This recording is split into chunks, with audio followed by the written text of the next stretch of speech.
Market ધડામ, Iran યુદ્ધની ભયાનક અસર. નમસ્કાર, ગુજરાત ન્યૂઝમાં આપનું સ્વાગત છે અને કરંટ ટોપિક કાર્યક્રમ સાથે હું છું માલવી. કરંટ ટોપિક કાર્યક્રમમાં આજે આપણે વાત કરીશું શેર બજારની, કારણ કે માર્કેટ આજે જે રીતે ભારતીય શેર બજારમાં ઉથલપાથલ જોવા મળી છે, ભારતીય શેર બજારમાં મોટો કડાકો જોવા મળ્યો છે, એશિયન બજારમાં પણ બ્લડ બાથ, અને આ સાથે એક જ દિવસમાં 13 લાખ કરોડ સ્વાહા થઈ ચૂક્યા છે. એટલે કે જે રીતે અત્યારે યુદ્ધ ચાલી રહ્યું છે, ઈરાન ઇઝરાયલ યુદ્ધથી વૈશ્વિક બજારોમાં હાલ તો હાહાકારની સ્થિતિ જોવા મળી રહી છે. ખાસ કરીને ભારતીય શેર બજારમાં બ્લેક મંડે સાબિત થયો છે, કારણ કે આજે માર્કેટ ખુલતાની સાથે જ જે કડાકો જોવા મળ્યો છે, ખાસ કરીને 5 જ મિનિટમાં રોકાણકારોના 13 લાખ કરોડ સ્વાહા થઈ ગયા. એટલે જે રીતે હવે આ જે યુદ્ધની અસર છે ધીમે ધીમે સમગ્ર વિશ્વની અંદર વર્તાઈ રહી છે. આપ જુઓ કે દરેક જગ્યાએ આ અસર જોવા મળી રહી છે. ખાસ કરીને ભારતીય શેર બજારની વાત કરીશું. આજે સવારે માર્કેટ ખુલતાની સાથે જ જે કડાકો જોવા મળ્યો છે, ખાસ કરીને 2400 પોઈન્ટનો કડાકો, અને આ સાથે નિફ્ટીની વાત કરીશું. નિફ્ટીમાં પણ 700 પોઈન્ટનો કડાકો જોવા મળ્યો છે. ખરેખર આ આંકડા આપણને ઘણું બધું કહેવાય ને કે અસરો વર્તાઈ જાય છે. ખાસ કરીને વાત કરીએ તો જે રીતે મિડલ ઇસ્ટમાં હવે વધતા જતા સૈન્ય સંઘર્ષની અસર ભારતીય શેર બજાર પર જોવા મળી રહ્યા છે, તેને લઈને હવે લોકોને ચિંતા થવા લાગી છે કે આખરે હવે થશે શું, કારણ કે યુદ્ધને 10 દિવસ જેટલો સમય વીતી ગયો છે, અને આ સાથે અત્યારે આપણે જોઈએ તો ઘણી બધી વસ્તુઓની અછત સર્જાઈ શકે તેમ છે. આ સાથે અર્થતંત્ર પર પણ એની ઘણી બધી અસર જોવા મળી શકે તેમ છે. તો આજે તમામ વિષયો પર વાત કરીશું. આખરે શું ભારતીય શેર બજારમાં મોટી મંદીના એંધાણ છે કે કેમ, આવા જે સવાલો છે તેની ઉપર આજે ચર્ચા કરીશું.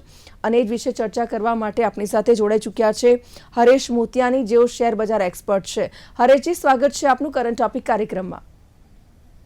નમસ્કાર અને નમસ્કાર દર્શક મિત્રો. જી, સાથે અન્ય ગેસ્ટ છે પ્રોફેસર મહેન્દ્ર ત્રિવેદી, જેઓ અર્થશાસ્ત્રી છે. આપનું પણ સ્વાગત છે મહેન્દ્રભાઈ. નમસ્કાર. જી, અત્યારે વાત કરીશું જે રીતે માર્કેટ, આપણે માર્કેટ ખુલતાની સાથે જ જે જોયું કે 2400 પોઈન્ટનો કડાકો સેન્સેક્સમાં અને નિફ્ટીમાં 700 પોઈન્ટનો કડાકો જોવા મળ્યો, ત્યારે માત્ર 5 મિનિટમાં રૂપિયા 13 લાખ કરોડ કઈ રીતે સાફ થઈ ગયા, સૌથી પહેલા તો એ સમજવું છે. હરેશભાઈ, શું કહેશો, કારણ કે રોકાણકારોને રોવાનો વારો આવ્યો છે. કહેવાય ને કે થોડીક જ મિનિટની અંદર આટલા લાખ કરોડ રૂપિયા સ્વાહા થઈ જાય, બહુ ખૂબ જ મોટી વાત કહેવાય. અને ખાસ કરીને અત્યારે ભારતીય શેર બજારમાં સૌથી મોટો ધડાકો જોવા મળી રહ્યો છે.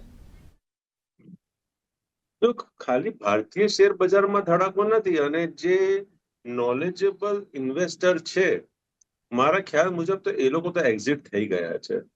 આપ જો ડેટા ચેક કરશો છેલ્લા વર્ષના કે છેલ્લા 6 મહિનાના, ત્યાં ક્લિયર કટ સંકેત આપણને મળે છે ડેટા પ્રમાણે કે ડેટામાં જે નોલેજેબલ પર્સન એટલે એફઆઈઆઈ, જે બેસિકલી માર્કેટ સમજે છે, જે ડેટાથી કામ કરે છે, એ લોકો સ્પેક્યુલેશન નથી કરતા.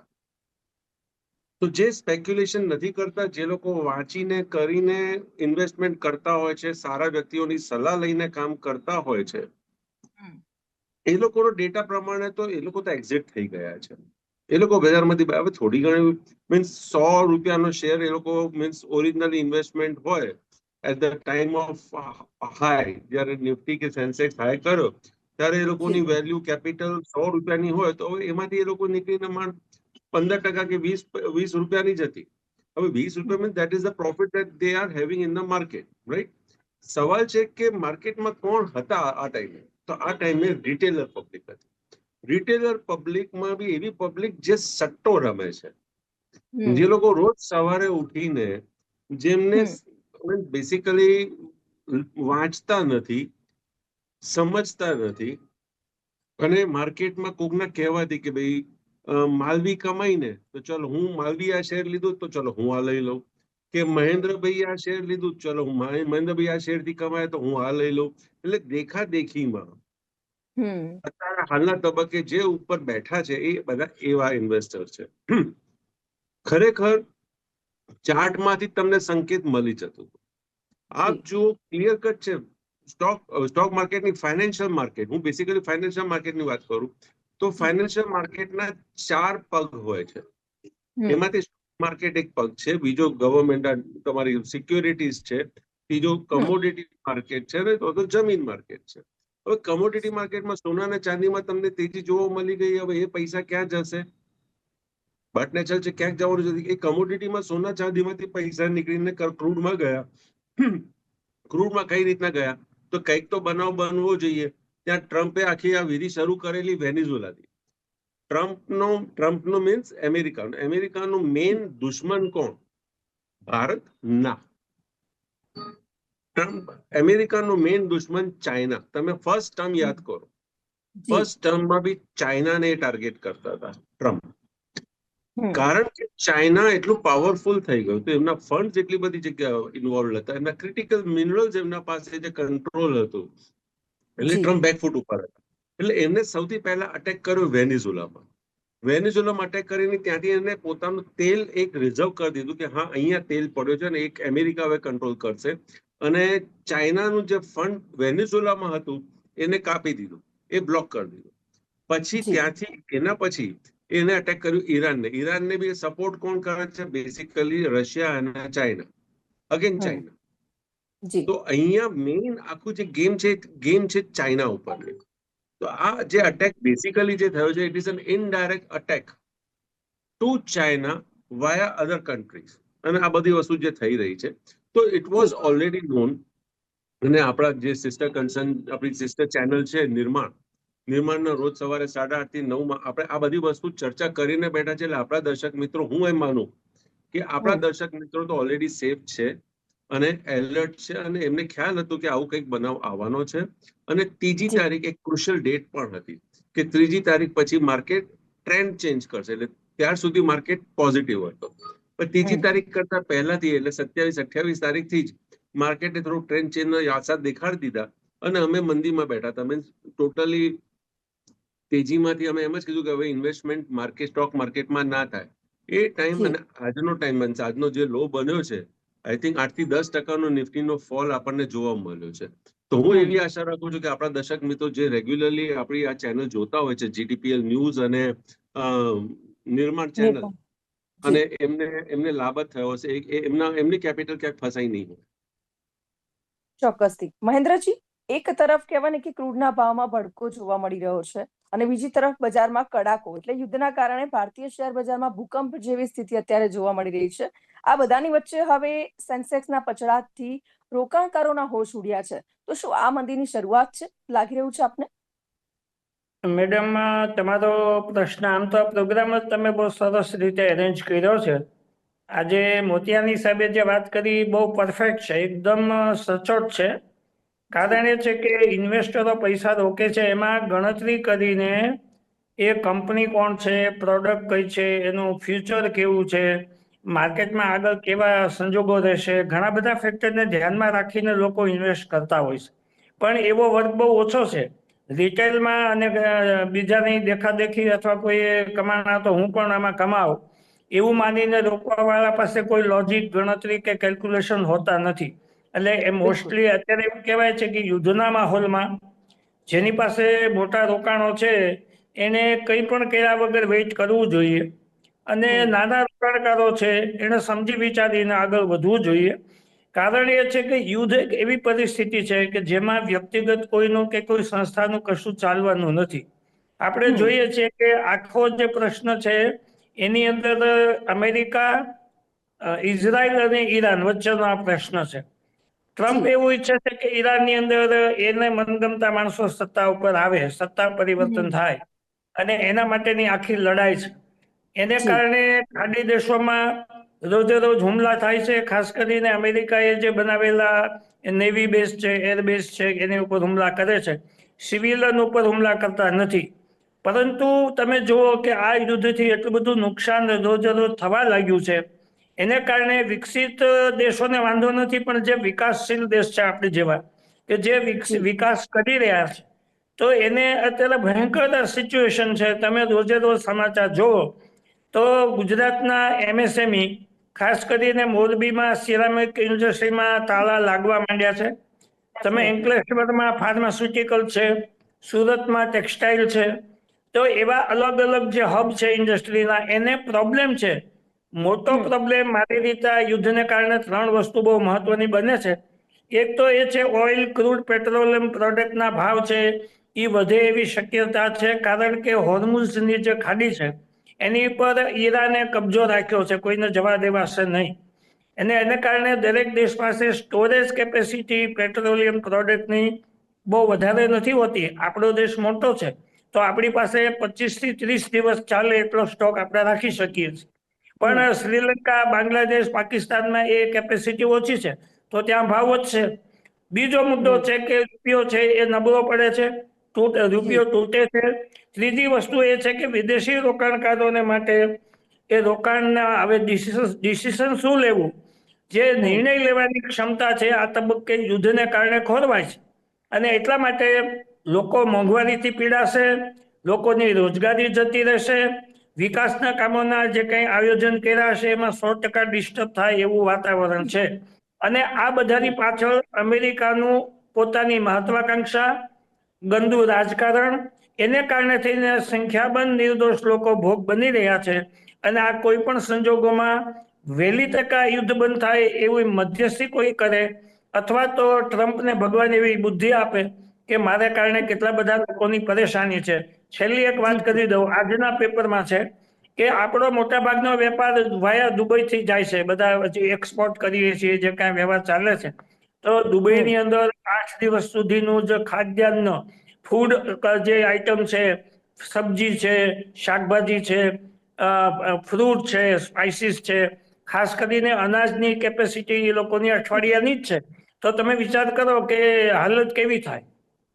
તો આ રીતે બહુ નુકસાનકારક વસ્તુ છે. અને ખાસ કરીને આપણા દેશની વાત કરીએ તો જે બંદરો ઉપર કામ કરે છે એવા શ્રમિકો હોળી પછીથી પાછા નહીં આવે એવી એક દહેશત છે. અને કારખાનેદારો પણ મૂંઝાય છે કે શ્રમિકો પાછા નહીં આવે તો શું કરીશું. એટલે પ્રોબ્લેમ દરેક તબક્કે છે. બિલકુલથી. હરેશજી, જે રીતે હવે આ કડાકા વિશે વાત કરીશું, આ કડાકો હજુ લાંબો સમય ચાલશે, કારણ કે અત્યારે તો રોકાણકારો ટેન્શનમાં અને ખાસ કરીને કેટલાય રૂપિયા હોમાઈ ચૂક્યા છે. પરંતુ હવે વાત કરીએ તો જે રીતે કડાકો છે હજુ વધુ લાંબો સમય ચાલી શકે છે. જે રીતના ટ્રમ્પનો સ્વભાવ છે, જે રીતના ન્યૂઝ આવી રહ્યા છે, કે જે રીતના ટ્વિટર ઉપર જે ચર્ચા ચાલી રહી છે, સ્ટેટમેન્ટ્સ આવી રહ્યા છે, બંને બાજુથી, હું એક બાજુથી વાત નહીં કરું, બે બાજુથી, તો એવું લાગે છે કે સીઝ ફાયર આજકાલમાં તો દેખાતું નથી. બિલકુલ. તો સીઝ ફાયર ના દેખાય તો તમે સમજી શકો છો કે માર્કેટ મીન્સ આ યુદ્ધ ક્યાં સુધી ચાલશે. અને જેમ સાહેબે વાત કરી કે સૌથી પહેલા તો તમારું તેલ આવવાનું બંધ થઈ ગયું છે, તેલ પ્રોડક્શન બંધ થઈ ગયું છે. તમે જોઈ લો ભાવ કેવા વધ્યા છે. $62. મને ખ્યાલ છે મેં $62 સમથિંગમાં મેં આનો કોલ છોડેલો. 62-45 નું બ્રેકઆઉટ હતું મારું. તો કોમેક્સની વાત, નાઇમેક્સમાં વાત કરું છું. નાઇમેક્સમાં $62.45 was my breakout point. 62.45 cross થયો છે ત્યારે મેં કીધું, મેં કહ્યું ક્રૂડ હવે બાય ઓન ડિક્લાઇન ઇન્સ્ટ્રુમેન્ટ છે. $66-67 જ્યારે ક્રોસ કર્યો ત્યારે મેં કીધું હવે આ ફાટી નીકળશે. અને એક્ઝેક્ટલી 66-67 26 ફેબ્રુઆરી કે 28 ફેબ્રુઆરી એ દિવસે આ ભાવ હતો. અને એના પછી એને ફરી પાછું $66 કે $67 જોયું નથી. આજે $119. $119 નો હાઈ કરીને અત્યારે $102 ચાલી રહ્યો છે. જસ્ટ ઇમેજિન ક્રૂડ નો ભાવ કેવી રીતે વધ્યો છે. આ તો અત્યારે આપણે ઇન્ડિયામાં સરકારે ઓલ માર્કેટિંગ કંપનીઝને કીધું છે કે ભાવ વધારવાનું નથી, જે નુકસાન આવે છે તમારે એબ્ઝોર્બ કરવાનું છે. એટલે અત્યારે થોડીક શાંતિ છે અને એ કારણસર મે બી કદાચ આપણું માર્કેટમાં એક થોડીક તેજી દેખાય છે. પણ આ તેજી બહુ લાંબી નહીં ચાલે. જો સીઝ ફાયર નહીં થાય, જે મને શક્યતા નથી દેખાતી, નહીં થાય, સમાધાન નહીં થાય, મે બી કદાચ 1-2 દિવસ માટે કંઈક તમને શાંતિ જોવા મળે, એ એક ડિફરન્ટ સ્ટોરી છે. બટ શાંતિ દેખાતી નથી. આ યુદ્ધ હજી વધશે એવું દેખાઈ રહ્યું છે. અને જે રીતના વધી રહ્યું છે એ આ 1-2 દિવસ કે અઠવાડિયું કે મહિના માટેનું યુદ્ધ નથી. આ યુદ્ધ બહુ લાંબુ ચાલશે. ખાલી મહાભારતને યાદ કરો. મને લાગે છે કે આ યુદ્ધ જે છે ને એ ઇન્ડિયા પાકિસ્તાન વોર કે ઇન્ડિયા બાંગ્લાદેશ વોર કે બીજા બધા વોર થી કમ્પેર બી ના થાય. કે 1990-91માં ગલ્ફ વોર થયો તો એનાથી બી કમ્પેર ના થાય. કારણ કે આ વખતે જે નેતાઓ છે ને એ એક ઈગોમાં છે. આને હું કદાચ કમ્પેર કરીશ મહાભારતથી. કે મહાભારતમાં જે વોર થઈ હતી, જે યુદ્ધ થયો હતો મહાભારતનો, એ ઈગો જી. ક્લેશ અને આજે બી ઈગો ક્લેશ છે. ભગવાન રક્ષા કરે. કદાચ મને તો સત્યાનાશ દેખાય છે, તો હું સાચી વાત કરું, મને એવું દેખાય છે કે હવે આ કદાચ અંત આવી રહ્યો છે. જી મહેન્દ્રજી, આ યુદ્ધની જ્વાળામાં કયા સેક્ટર સૌથી વધુ હોમાશે?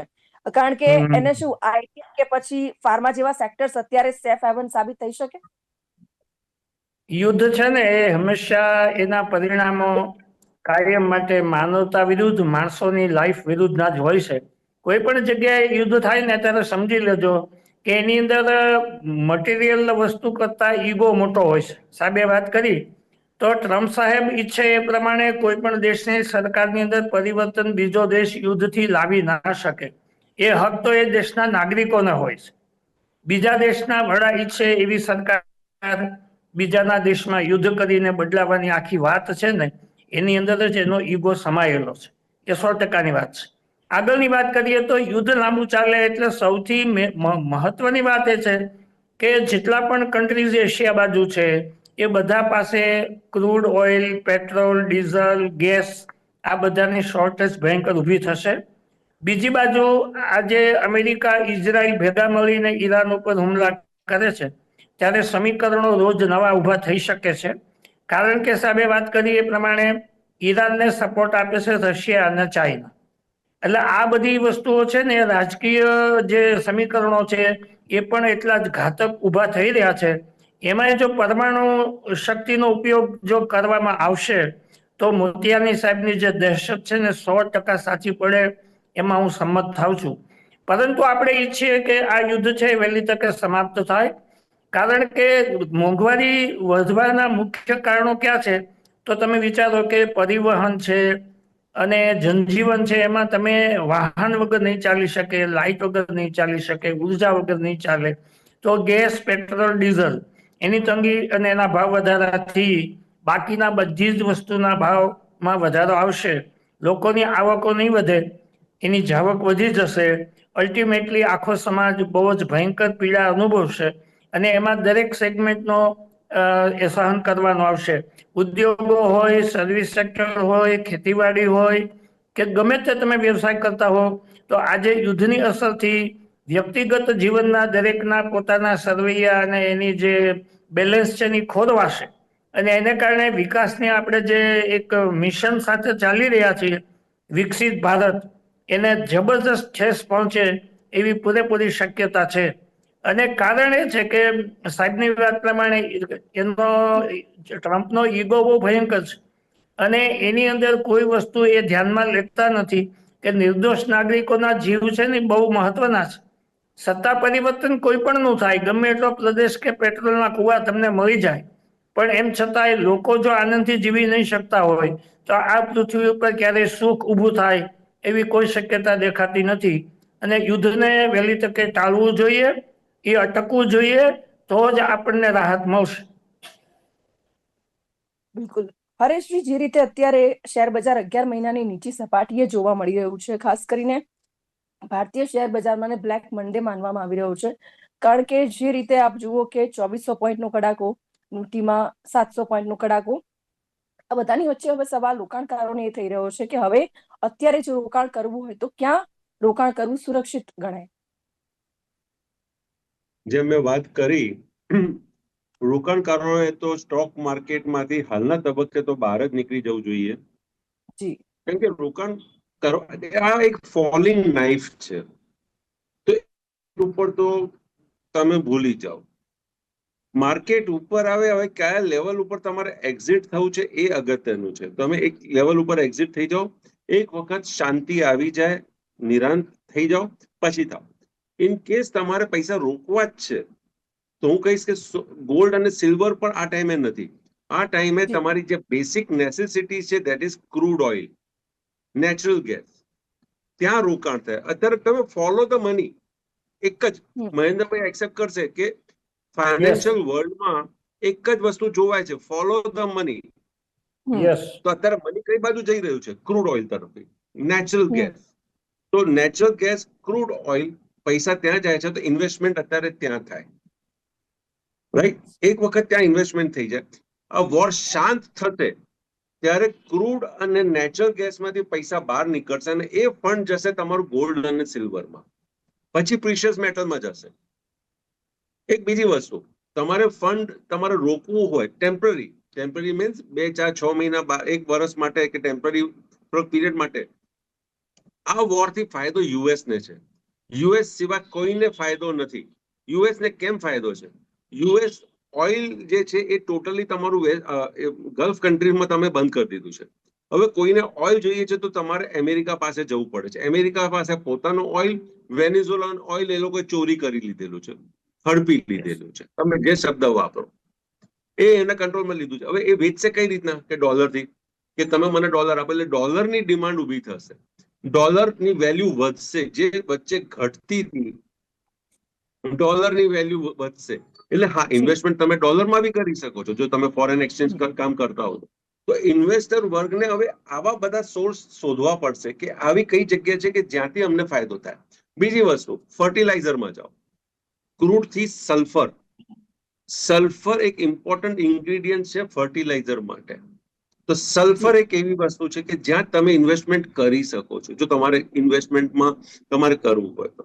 બાકી અધરવાઇઝ મારા ખ્યાલ મુજબ તો મને એવા કોઈ, પછી તો તમારે ક્રોપ્સ ને બધું તો છે જ. અચ્છા, બીજી વસ્તુ અગત્યની વસ્તુ છે, શહેરમાં મકાન વેચીને ગામડે જતા રહો. બિલકુલ. ફર્ટાઇલ લેન્ડ, ગામડામાં તમને જે સુખ મળશે હવે એ તમને શહેરમાં નહીં મળે, કારણ કે શહેરમાં તો વેજીટેબલ જ નથી. ગામડામાં તમને એ વસ્તુ તો બી મળી શકશે. તો ગામડાની જમીનની કિંમત વધશે. આ વસ્તુ નોંધી લેજો. આ મારા પ્રમાણે છે, મારા વિચાર પ્રમાણે છે. બાકી તો મહેન્દ્રભાઈ વડીલ છે, અર્થશાસ્ત્રી છે, કદાચ વાઉચ કરે મને. મહેન્દ્રજી, ખાસ મહેન્દ્રભાઈ. કરીને આપનો સવાલ. જી. મોતિયાની સાહેબની ઇકોનોમીની વાત બોલો. ઇકોનોમીની વાત કરી, ઇકોનોમી પર લોંગ ટર્મ ઇફેક્ટ કેવી પડશે? કારણ કે હવે શેર બજારમાં મોટી મંદીના એંધાણ પણ સર્જાઈ રહ્યા છે, તો આ બધાની વચ્ચે હવે ઇકોનોમી પર લોંગ ટર્મ કેવી ઇફેક્ટ પડી શકે છે આગામી સમયની અંદર?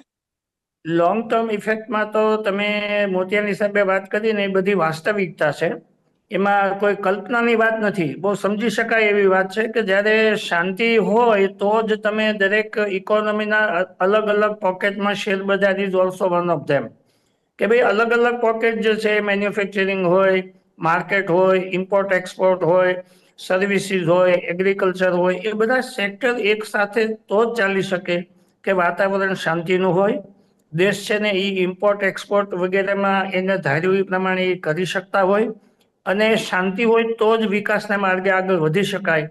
અશાંતિમાં કોઈ દિવસ વિકાસ થઈ શકતો નથી. એટલે જેટલા બી દેશો વિકાસશીલ છે એના માટે આ વોર્નિંગ ખરેખર બહુ, આ જે યુદ્ધ છે એ ઘાતક છે, મારી રીતે બહુ જ ઘાતક છે. કારણ કે એને કારણે દરેક નાગરિકને, દરેક પરિવારને આની ઇફેક્ટ થવાની છે.